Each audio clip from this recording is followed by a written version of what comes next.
ထိုင်တာကိုတရားလို့နော်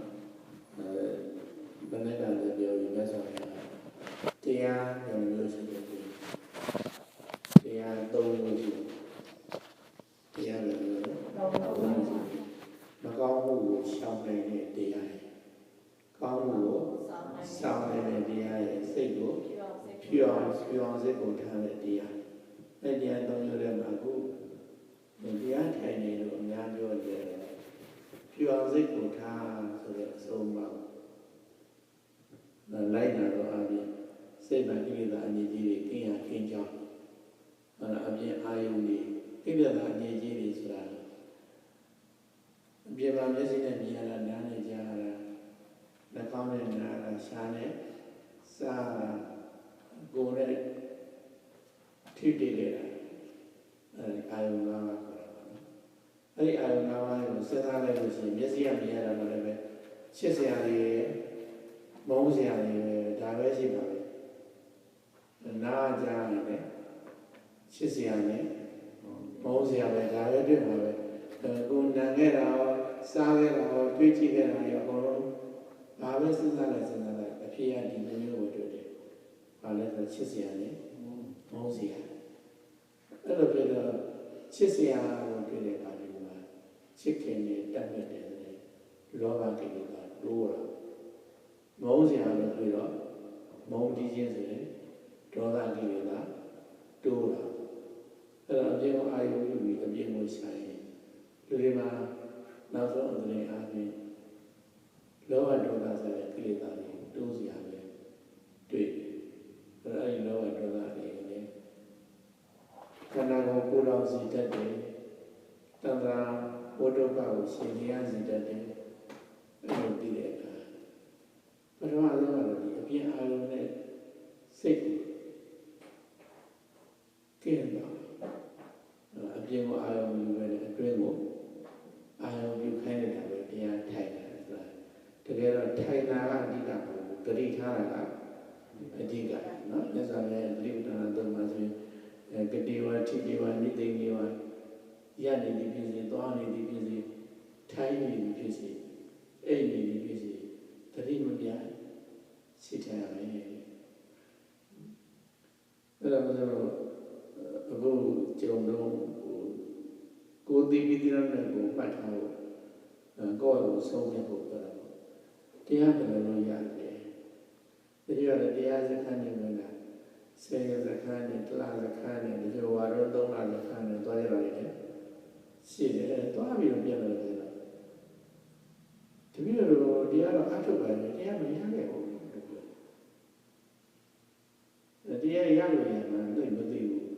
သူကလည်းကိုယ်တော်ကြီးတော့အထုတ်နေတယ်မှာတုတ်တပါနေပါလိမ့်မယ်တမက်တပေါ်ရရမှာရမှာမသိဘူးဒါပေမဲ့ရပြီရလို့ရမှာတော့သိမှမလားလည်းမသိဘူးအခုတော့ဘုရားပေးတယ်ကုသိုလ်ရကြောင့်တရားရကြောင့်သုံးခုလေးတယ်ကိုယ့်ကိုယ်နဲ့တွေ့တယ်ကုသိုလ်ရကြောင့်သုံးခုမကောင်းမှုရှောင်ရဲ့ကောင်းမှုဆောင်ရဲ့ဖြူအောင်စိတ်လုပ်ထားတယ်အဲ့ဒီသုံးခုလည်းမှာကံသုံးပါးနဲ့တွဲပြီးတော့ဖြစ်နေဆိုရင်မကောင်းမှုရှောင်နဲ့ကောင်းမှုဆောင်ကကာယကံဝစီကံအတွက်အဓိကပြောတယ်။ဘာလို့ဒီမကောင်းမှုကောင်းတယ်လား။ဘာကြည့်လို့ကျွန်တော်ရဆုံးတယ်။အရှိန်မှာဒီလောကထဲမှာလူချင်းဆက်ဆံတဲ့ကဒီလိုတော့ကောင်းပါလေ။ဒါဒီလိုကောင်းတဲ့လူမဟုတ်ဘူး။သူ့စိတ်ကိုမမြင်နိုင်ဘူး။သူ့စကားပြောဟုတ်တယ်လား။သူ့ကာယကမျက်နှာလုံးမျက်မြင်ထားတာဆိုင်တယ်။ကာယကအမှုရဒါမှမဟုတ်သူကိုယ်တိုင်ခြေနဲ့လက်နဲ့လုတ်ကြိုင်တာပေါ့မောဆိုးပြမို့ဆိုတနာစသည်ပြပါမှာပေါ့နော်အဲ့တော့အပြစ်မှလူဟောလူကိုလို့သိရတာလူတွေပြောတယ်ဝစီကံနဲ့လူတွေလုပ်တယ်ကာယကံပြောတယ်အဲ့ဒီကာယကံဝစီကံဆိုရင်ဆိုတော့ကိုယ်ကကိုယ်ပါဝင်ခြင်းကိုဆင်းရဲစေကောင်းရင်ကောင်းတော့ကိုယ်ကကိုယ်ပါဝင်ခြင်းကိုချမ်းသာစေတယ်ဟုတ်တယ်နော်အဲ့တော့ဒီလောကချမ်းသာရေးကိုရည်ပြီးတော့ဘုရားကမကောင်းမှုရှောင်နဲ့ကောင်းမှုဆောင်အဲ့တော့အဲ့ဒီမကောင်းမှုကောင်းမှုဒီ ဘယ်ကံပါလဲဆိုကာယကံနဲ့ဝစီကံတော့ပါတော့ဒါကြောင့်ဒီမကောင်းမှုဆောင်ကောင်းမှုဆောင်တဲ့ကာယကံဝစီကံကုသိုလ်ကိုအားထုတ်တယ်ဘယ်တော့အားထုတ်သူကဒီယောဂချမ်းသာရေးတရားတွေလည်းလောကီချမ်းသာကြိုးပဲပေးတယ်နိဗ္ဗာန်ကိုမပေးနိုင်သူကတဲ့မပေးနိုင်သူကအထောက်ပြုပေးတာပဲရှိတယ်နော်သူတဲ့ပေးတဲ့ကျိုးကတော့မကောင်းမှုရှောင်ရင်ဒီအနာရောဂါနှိစ္စတဲ့ဘေးတို့လက်နဲ့ဘေးနဲ့တဲ့ရောက်တဲ့ဘေးတို့စသည်ဖြင့်ဘယ်လိုဘေးရောဂါတွေကျင်းနေလို့ကောင်းမှုကိုဆောင်တဲ့အခါအသက်ရှင်ခြင်းစီးတဲ့ဥစ္စာပြည့်စုံခြင်းစားတဲ့ဒါတွေရမှာပေါ့ဒါရတဲ့ဘာလို့လဲလောကီကျိုးပဲတော့ဘာလို့ဖြူအောင်စိတ်ကိုထားတာစားတဲ့မှာစိတ်ကိုထားလို့ပါပြီလားစိတ်ကိုထားလို့ဆိုရဘာကမ်းပြောလို့မနောကံပဲဖြစ်ဟုတ်တယ်နော်အဲ့ဒါကိုတရားတယ်မနောကံအဲ့တော့ဥစ္စာတော့တရားရမယ်ဒီသုံးနဲ့တန်ကြည့်ပါမကောင်းမှုရှောင်ကောင်းမှုဆောင်တာကာယကံဝစီကံနဲ့ပတ်သက်တယ်လို့ရှိရင်ပထမဆုံးကဝစီကံပေါ့ဇက်ကစကားပြောတာရေတော့လည်းဒီဘိုးကြီးတွေကပြောလာတယ်ပြောလာရင်အခုကျောင်းတော်ဘုရားရောက်တယ်ဒီဘာသာတရားလေးလာလာစားတယ်သုံးတရားမှာအထုတ်တယ်ဆိုတဲ့အခါနံပါတ်1ကကိုယ်ဝစီကံအရင်တော့ကနေအခုလည်းပြောလို့နေတယ်မကောင်းမှုရှောင်တာနဲ့ကောင်းမှုဆောင်မကောင်းမှုရှောင်မှုအရင်တော့ရှောင်တာနဲ့အခုရှောင်တာဟုတ်လားဘယ်ဟာတိုးလာလဲမကောင်းမှုရှောင်ရင်တိုးလာရင်မကောင်းမှုရှောင်လို့ဒီလာတွေကရှိနေလို့တော့ပါလားဘာလို့ရှိလဲမကောင်းတာဆိုတော့ပြောလို့မပြောတော့ဘူးဆိုလို့ရှိရင်ဒါဒီလာတွေကတော်တော်ကိုဒီလာပြည့်ပြီးခေါ်တယ်နော်မကောင်းဘူးဆိုတဲ့နေရာမှာကျွန်တော်ဝစီကံဒုစရိုက်အားလုံးလည်းကြားလို့တော့ပါလားလိမ်ညာလားဣတုနာဝါဒတရားနဲ့တရားဂုံရတိုက်တာဘုဒ္ဓဘာသာကဆယ်ရေးတိုက်တာပြောတာတွေတော့သမဗရာဘာသာသူများအကြောင်းအတင်းဖြင့်ပြောတာတွေအဲ့ဒါကြီးဘယ်လိုပြောသွားလဲအရင်ကလည်းသူကပြောတယ်ခုလည်းပြောနေပဲဆိုတော့တရားလုံးမရဘူးကြတယ်အရင်တော့လည်းဆိုရင်သူအပြောဆိုကြတော့ယူရင်ကျင်းလာတာဆိုရင်အဲ့ဒါပါလေဝစီကံမကောင်းမှုရှောင်တရားရော့တာတရားရမနေ့ကလည်းပြောပြီးဟိုလုတ်ယူတာမှတရားမဟုတ်ဘူးရှောင်းယူတယ်တရားပဲနော်လုတ်ယူတယ်တရားမလုတ်ဝဲယူတယ်တရားမလုတ်ဝဲယူတယ်တရားရပါတယ်သုံးမျိုးပြောတယ်အဲ့ဒါကိုဝစီကံကိုသိရှိမကောင်းမှုတွေရော့ရှောင်းနေအောင်ကောင်းလာကောင်းမှုတွေကြတော့တိုးလာတယ်သူများကိုအရင်တော့ခက်တီတီမပြောမဆိုဘယ်သူမှလုံးပြင်းလို့မဟုတ်အဲ့မြင်လို့ရှိရင်နှုတ်ဆက်ခေါ်ရလာပြီမပြောတဲ့အခါမှာလည်းရေးကြီးသိဝဲလာပြီဆိုရင်ဒါသူ့ဝစီကံတရားရှိလာတယ်ကိုယ့်ကိုယ်လည်းမင်းဒါတရားမတောက်ခံနဲ့တရားထုတ်ငါဝစီကံဘယ်လိုနေလဲမကောင်းမှုရှောင်တယ်ဘယ်မှာလဲပိုးရှောင်တယ်ကောင်းမှုဆောင်တဲ့ဘက်မှာလဲပိုးဆောင်တယ်ဒါဝဒီဝစီကံတရားရတယ်ကဲကံနဲ့လည်းမလုံးလို့တဲ့ကောင်မကောင်းတာမကောင်းတဲ့အလုပ်တွေကိုရှောင်တယ်ကောင်းတဲ့အလုပ်တွေကိုဆောင်တယ်ဥပမာရင်တော့ဆိုလို့ရှိရင်ညနေအားလို့ရှိရင်တကယ်ချင်းပေါင်းနဲ့တွေ့လို့ရှိရင်လားဘီယာဆိုင်သွားကြအောင်ဆိုတော့အေးကွာချက်လိုက်တာပေါ့လိုက်တယ်အခုကျောင်းကပြန်သွားတယ်ယောဂီဖြစ်နေဆိုအဲ့ဒါတွေလည်းသိပြီးတော့မလက်ရှိလို့တရားဟာဒီလိုဆုံးပါအဲ့ဒီချိန်မှာကာယကံတရားရှိကြတာလေနော်ကောင်းမွန်ဆောင်တဲ့နေရာမှာရေတော့ကျောင်းကပြန်သွားလို့လားအားရောဒီနေ့တနေ့လေးအားရတယ်အပေါင်းတင်တာပိုကားလေးပါလေသွားတောင်းလာမှာဟုတ်ဖြစ်လို့ဖြစ်တယ်အဲ့ဒီဘက်ကိုသွားမယ်အခုရတော့အဲ့ဒီဘက်ကရှော့လာပြီးကျောင်းကပြန်ပဲကိုရောက်လာတယ်ဆိုရင်သူ့ကာယကံမကောင်းမှုနဲ့ရှောင်းလာတယ်ကောင်းမှုနဲ့ဆောင်းလာတယ်အဲ့ဒါဆိုရင်ဒီဘက်ကပါလေကာယကံတရားရှိတယ်နော်ကာယကံရှိတယ်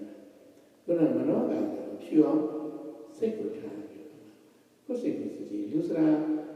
ဘုံမဲ့တယ်ပြောရင်မကျေနပ်တဲ့ကောင်ကိုသိသိတယ်ကျတော့ဘာမှမနေတဲ့ကဘိုးသိတယ်ဒီကောင်ကြီးတည်ရလိုက်ပြီပေါ့အဲ့လိုစိတ်ကိုပေါင်းနေတာဟုတ်တယ်ဒါတာလူထုံးစံပဲဒါဆက်စရာမဟုတ်ဘူးနော်ကိုချစ်ရတော့ချစ်တော့ဘာလဲဘုရားတော်ကြီးဆိုချက်ချင်းလည်းမီလီယံနာရီကိုဘာနေရာနာရီကိုဖြစ်စေသေးတယ်ပြည်ရရလည်းရှိနေတာတွေဘောလုံးတက်ပြစီတယ်ဒါလူထုံးစံပဲဒါပေမဲ့ဘောလုံးကိုလည်းသေးသေးချင်းနေတာလေအတ္တတိယနာတစ်ခါစဉ်းစားတယ်အတ္တတိယနာကိုလုံးပြပါအောင်လုပ်တာနော်ချစ်သူတွေကကြည်ပွားစေချင်တယ်ဒါလည်းကာမတုခကာမတုခချစ်စရာကိုချမ်းသာစေချင်တယ်အဲ့ဒါလေးပေါ်မှာစဉ်းစားတယ်ချစ်သူကချမ်းသာစေချင်တယ်ဆိုတာလည်းအစွမ်းပဲမုန်းသူကြတော့တည်စေချင်တယ်ဆိုတာလည်းအစွမ်းပဲအဲ့ဒါစဉ်းစားတဲ့အခါဒီလိုရဲ့ဘဝကအဲ့လိုအစွမ်းရောက်နေချင်စဉ်းစားရင်မတရားတော့အဲ့တော့မြတ်မြတ်တော်ကဓမ္မမသွင်းအတူတူပေါ်မှာဥစ္စာကိုကြရဟောတယ်စိတ်ရည်ကြည်မှုဆိုတာပြမစိုးခေါ်တာပေါ့နော်အဲ့ဒါပြမစရိယတာလေပြမတို့ရဲ့စေရနေတဲ့စိတ်ကမေတ္တာတော်အားလုံးကျမ်းမှာချမ်းသာစေခြင်းနဲ့ကရုဏာဒုက္ခရောက်တဲ့မာနရကိုတနာတတ်တယ်ကိုချင်းစတဲ့တယ်ကိုချင်းစာစိတ်မှုတွေမုဒိတာကချမ်းသာဒုက္ခရနေတဲ့လူပေါ်မှာတွေ့ရင်ဝမ်းမြောက်ဝမ်းသာဖြစ်တယ်ဥပိ္ပခာဆိုတာဒီလောကရဲ့မှာကျင့်တယ်ဥပိ္ပခာကသူများအဖြစ်လက်လို့ရှိနေတာအဲ့ဒီစိတ်ကြဒီစိတ်ကြတဲ့အရင်တော့လည်းသူဘယ်ကတားတာလဲကြည့်အခုလူများလို့ရှိရင်မကျေနပ်သလိုကျေနပ်သလိုဒါကိုယ့်အကူသိမှဒီမရောရဘူးနော်မစိတ်ဘူးဖြစ်မကျေနပ်တဲ့လူတွေကတော့မြင်ပြည့်စည်သွားလေကောင်းနေမယ်ဆိုစိတ်ဝေးတော့လို့မထူးသေးဘူးဒီမနောကတရားမရှိသေးဘူးမနောကနေရဲ့နောက်ဆုံးမနောကခံစစ်စာကြီးမနောကခံစစ်စာဥပိ္ပခာမနောကခံစစ်ပါဥပိ္ပခာကိုတရားရလို့ဥပိ္ပခာတပ်ရတတ်တာကမ္မတက္ကတာသရဏယတုကံတယ်သူကောင်းရင်လည်းသူ့ကိုသွားလို့ရတယ်သူမကောင်းရင်လည်းသူ့ဟာသူမကောင်းတဲ့ကံနဲ့တန်တဲ့အကျိုးကိုရမှာပဲလို့အဲ့လိုသဘောထားလို့သူကသူ့ကိုမကြည်မနဲ့ဒေါသနဲ့မတုံ့ပြန်ဘူးဒါဥပိ္ပခာပေါ့ဥပိ္ပခာနဲ့မကြုံသေးသေးလားလူမနောကမရသေးဘူးဥပိ္ပခာမနောကနောက်ဆုံးခံစစ်ပဲဒီခံစစ်ကျိုးတော်ပြီဆိုတော့ကိုယ်မြင်ကြတဲ့လူကတော့သိပေါ်မှာအေးနေအောင်နေတာဒါဒီမှာသိတော့တာမရှိဒီတစ်ပတ်ဆောင်နေတယ်ဆိုတော့ဘာလဲနေတော့လူတိုင်းဟာဥစ္စာတင်တယ်အနည်းဆုံးပုစေကတော့ဒီကောင်လေးမသေးသေးဘူးဟာကိုလေးကမှာတယောက်သေးတယ်ဆိုတဲ့ဟာပြဆိုတော့ဘယ်လိုကိုပြန်လို့ဘောမသာဟောအရင်သားတာနော်တလုံးပြည်သူကိုဆင်းရအောင်လုပ်နေပဲနောက်ဆုံးတစ်ချိန်လေးတော့ဝမ်းသာအောင်လုပ်သွားချာတယ်လူသေးတယ်ကြားလို့ဝမ်းသာရတာနော်ဒီလိုဒါမနည်းအောင်လာဥစ္စာဒီမှာဟောတဲ့တရားကိုပြေဖို့တက်တာတချို့ကုသိုလ်ကလုံးမှရတယ်လုံးမှကုသိုလ်ရတယ်တချို့ကလုံးမှကုသိုလ်ရပါတယ်တချို့ကမလုံးမှကုသိုလ်ရပါတယ်တချို့ကမလုံးမှကုသိုလ်ရပါတယ်ဆိုရင်အဲ့ဒီခေါင်းစီလေးနဲ့ဒီနေ့တော့သူကအပြည့်စုံတင်ပါလို့တင်ပါအဲ့ဒီခေါင်းစီလေးတင်လိုက်တော့ဒါဥစ္စာနဲ့ငယ်လေးရခင်မာလေးရကိုလေးအဝါလို့ပြောတယ်ခင်ဗျာစိတ်ကြတယ်အောက်ကစစ်ပြီးနေတချို့ကပြုတ်မှကုသိုလ်ရတာလည်းရှိပါတယ်ပုံအဲ့လိုတမ်းတယ်နော်အဲ့တော့ဘာလဲဆိုတော့ဒီမနောကအဲ့ဒီစိတ်ကြီးတဲ့ဓမ္မုန်ကြီးတရားမရှိတယ်အဓိကမနောကတရားရှိရေးပါလောဘကိုငြိမ်တတ်နေတယ်နေပါဒေါသကိုတတ်နေတယ်နေပါလောဘဖြစ်စေဒေါသဖြစ်စေလည်းအဖြစ်အားလည်းမကြည့်ဘဲနဲ့ကိုယ်ခန္ဓာကိုယ်ရဲ့တကယ်အရှိလေးကိုတတိနဲ့ချမ်းယုံနာပွဲမှာဆိုလို့ရှိရင်ခန္ဓာကိုယ်မှာဘယ်လိုပဲကြည့်တနည်းနည်းနဲ့သိတာဥစ္စာတို့အများသုံးနေဆိုပိတ်မှဖောင်းမှသိတာပေါ့အနာဘာနာဆိုတိုးမှသိတာပေါ့ဒီလိုတခါကဒီခန္ဓာကိုယ်ရဲ့တရားကရားတယ်လို့ခေါ်မှာအဲ့လိုဖြစ်နေတဲ့သိတာပေါ့ ပူရဲ့အေးတယ်ဆိုတာဒီအဓိကတိကျတယ်ပူရင်းရဲ့အဆွဲသွားရတာရရရင်းဆက်ရှားနေ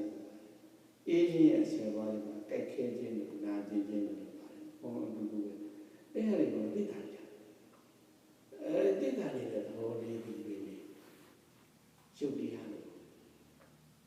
သိတာနေတဲ့သဘောတရားလို့ပါရှုပ်တရား